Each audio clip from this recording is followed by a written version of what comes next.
This is the WWE NXT October 8, 2024 full show results video which takes place at St. Louis, Missouri.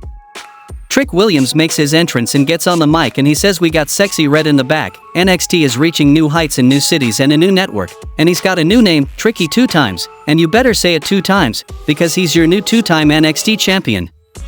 He's got the brand new beautiful belt around his waist and he knows sharks in the locker room are watching, but that don't change nothing. Wesley appears in the crowd and congratulates him before saying people don't want to hear Trick for 2 hours when he's not the only one that had a career milestone. Lee has shed the dead weight and now he's looking to be an NXT Triple Crown champion, and Williams tells him to hold up and his accolades speak for themselves, but it's gonna end with Trick Willie's hand raised in the end. Wes tells him he ain't it and he's going to take the title away before he even gets comfortable, and then he's gonna leave him in the dust like his partner did. Then comes main event Jey Uso and he gets on the mic and says he's now in your city, and Williams says he appreciates him coming out to NXT after a big victory last week, and they share a moment together to close out the segment without much in the way of further conflict. Bianca Belair, Jade Cargill, and Kalani Jordan make their entrance. Then we saw a match between Bianca Belair, Jade Cargill, and Kalani Jordan versus Fatal Influence, Fallon Henley, JC Jane, and Jasmine Nix, and the result of this match was Bianca Belair, Jade Cargill, and Kalani Jordan won the match by pinfall with the split-legged moonsault from Jordan on Jasmine Nix. Fraxium are backstage getting ready for their match when Randy Orton interrupts to ask how fast J. Yvonne Evans is. Axiom says he might be the fastest guy in NXT, but Nathan Frazer is upset and they bicker before Nathan apologizes for being a hothead, but Orton says sometimes you need to find that place and Frazer takes it and runs with it, and Randy wishes them luck. Julia is interviewed backstage, but before she can say much, a knock on the door interrupts and Julia answers to meet an old friend. Let's see who it would be. Back from the commercial, Roxanne Perez makes her entrance and gets on the mic, and she thought last week it was finally gonna happen, our international sensation was going to dethrone her as NXT Women's Champion, but nope, once again here we are disappointed and she stands with the title.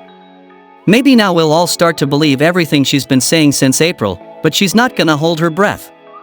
She introduces her old friend Cora Jade, who makes her entrance, and she says she's had to sit at home and listen to everyone talk about how deep the women's division is, listing everyone but her for some reason, so when she cost Julia the title nobody saw it coming, not even Roxanne.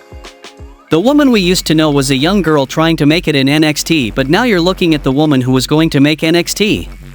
She says Perez deserves to be champion and this is the version she always knew she could be, and that's why they're friends again, and that's really bad for the rest of the division, and Roxanne says she wishes she'd listened to Cora ages ago, but she finally learned her lesson.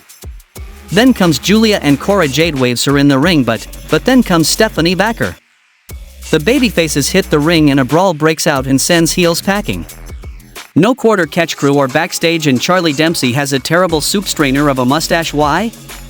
Why men? Why mustaches? A beard every now and again I kind of understand, and then Lexus King interrupts them and he wants a match, and Dempsey tells him about the Admiral Lord Mount Evans rules and gentlemen's duels and such. The next match happened between Oba Femi versus Tony D'Angelo for the NXT North American Championship, and the result of this match was Tony D'Angelo defeated Oba Femi by pinfall with a folding press, becoming your new NXT North American Champion. Ava Raine is backstage with Lola Vice, who wants a match with Jada Parker but she can't get it because she's in Canada. Nikita Lyons is back and they bicker and Ava books the match. Back from the commercial, Bianca Belair, Jade Cargill, and Kalani Jordan have some kind of meeting with Jakara Jackson and Lash Legend of Metaphor, and it seems like we will see a match between them. The next match happened between A-Town Down Under, Austin Theory and Grayson Waller, versus Fraxium, Axiom and Nathan Frazer, for the NXT Tag Team Championship, and the result of this match was Fraxium won the match by pinfall with a Phoenix Splash from Frazer, retaining the NXT Tag Team Championship. Back from the commercial, Ridge Holland is interviewed backstage and Riley Osborne interrupts to brawl with him. Then we saw Sexy Red has her concert and All Ego Ethan Page interrupts to invoke his rematch clause, and J. Yvonne Evans comes out and lays Ethan out and celebrates with Red, and I have to restart this godforsaken box again. In the main event of the show, we saw a match between J. Yvonne Evans versus Randy Orton, and the result of this match was Randy Orton defeated J. Yvonne Evans by pinfall with an RKO in post-match. Orton raises J. Yvonne's hand. Ava Raine has Ethan Page and Wes Lee in her office and she books them in a #1 contenders match for the NXT Championship next week. Also she added J. Yvonne Evans for this match, and the winner will face Trick Williams at Halloween Havoc for the NXT Championship, and the show goes off the air.